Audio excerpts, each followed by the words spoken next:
बस. हरिओम. बस.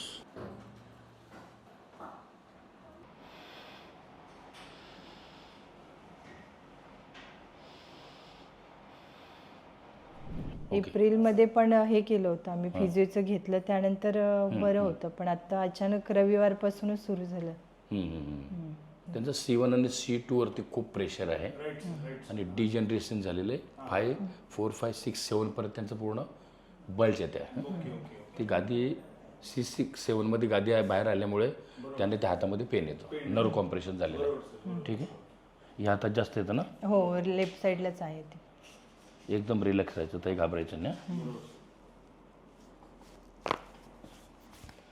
मोठा श्वास घ्या, सोडा, रिलॅक्स, एकदम नॉर्मल.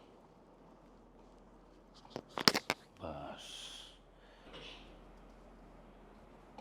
बस बस.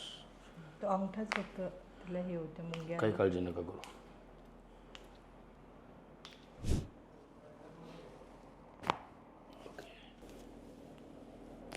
बस. माझ्या फिंगरवर फिंगर ठेवा, माझ्या फिंगरवर. कोपरं थोडी पुढे अशी घ्यायची. श्वास घ्या, सोडा. हरिओम. बस. चेक करा हातामध्ये किती पेन कमी झालं.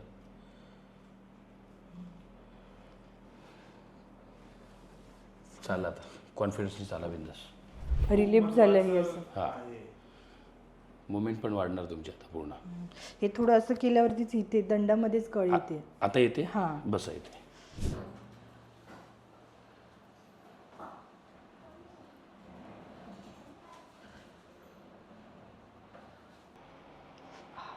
पेन होते सर, पेन होते तिथे. माहिती आहे.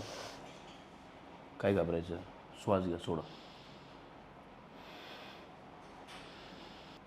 इकडे फिरवा मान.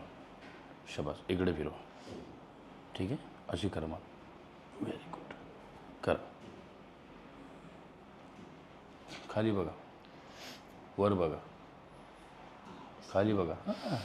झालं. खाली झालं. खाली वर बघा, वर बघा. फिरवा दोन्ही साईडला, दोन्हीकडे. Very good. फिरवा. शबास, फिरवा. हातात चेक करा आता पेन किती कमी झालं. दंडामधलं पण बघा आता. कळ येणं कमी झालं. झालं. हातामधली मुंग्या वगैरे मुंग्या पण कमी झाली. कमी झालं. पक्क्या. हो. ठीक आहे. नाही, हे असं केलं ना एकदम झटकन कळ यायची ना, गेली ना आता. कमी झाली. डन. काही गरज नाही ऑपरेशन करायची. ठीक आहे. चला, घाबरू नका.